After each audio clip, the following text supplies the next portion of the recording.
Des del seu origen, cap al final del segle X, Catalunya va ser lliure i sobirana. Lliure i sobirana fins que, el 1714, fou envaïda per Castella i Felipe V va imposar el decret de nova planta amb la força de les armes.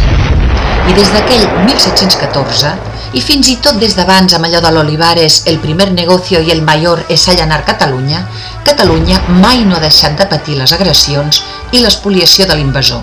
Los catalanes son unos cretinos que se dedican al pillaje. A nadie se le obligó nunca a hablar en castellano. Aquí tengo el mosquetón para volverlo a utilizar. Cataluña es como Serbia y el presidente de la Generalitat como Milosevic. I les agressions espanyoles contra Catalunya sempre queden refermades per les sentències dels seus tribunals. Farts d'haver de suportar tanta ignomínia, molts catalans hem posat les nostres esperances en l'actual majoria parlamentària. Una majoria que convida a l'optimisme, ja que 86 parlamentaris amb sentiment de catalanitat, enfront de sols 49 d'obediència espanyola, poden ser del tot decisoris i, en votació secreta, encara més. Per aquesta raó, som molts els que sospirem per la creació d'una gran aliança decidida a defensar unànimement d'una vegada els drets integrals de Catalunya, fins a forjar la nostra sobirania nacional.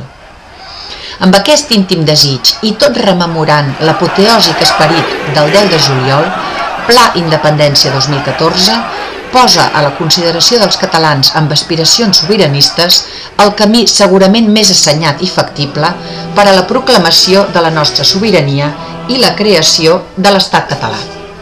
D'entrada, provoquem que l'Estat espanyol posi en evidència la il·legitimitat de les seves lleis per poder demostrar a tot el món la legitimitat dels nostres drets.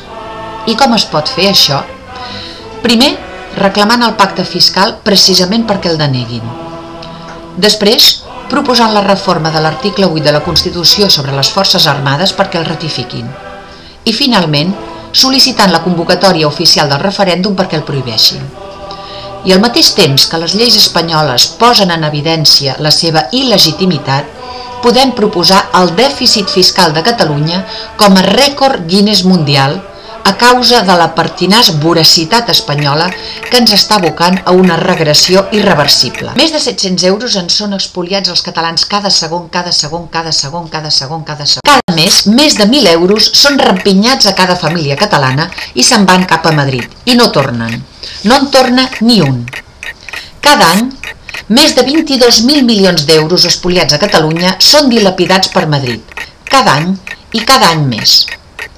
El fet de presentar aquesta espoliació com a rècord Guinness mundial ha d'atraure la simpatia del món sencer i alhora ha de convèncer els encara no convençuts dels avantatges de no ser espoliats mai més.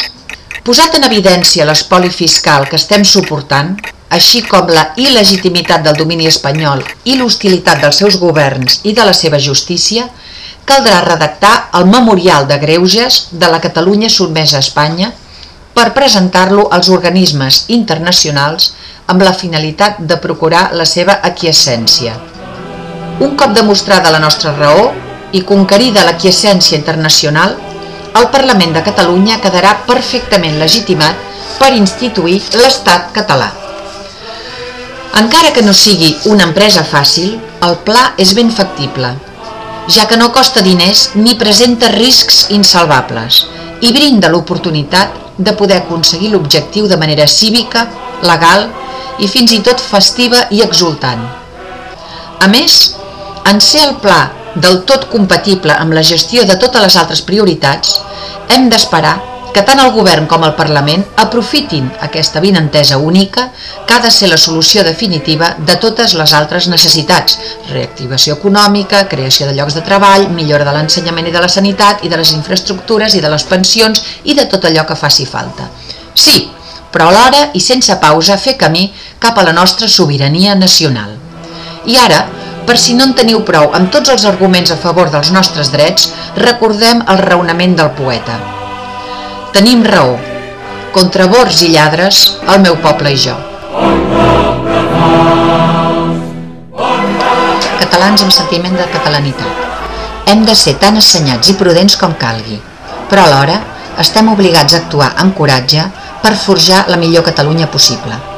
La Catalunya ambiciosa, digna, sobirana i europea de ple dret. És un deute que tenim amb els que van lluitar abans que nosaltres per Catalunya. I és un deure vers les generacions futures, que mai no podríem perdonar que desaprofitéssim les enormes possibilitats de l'emblemàtic 2014. Visca Catalunya lliure, visca l'Estat català.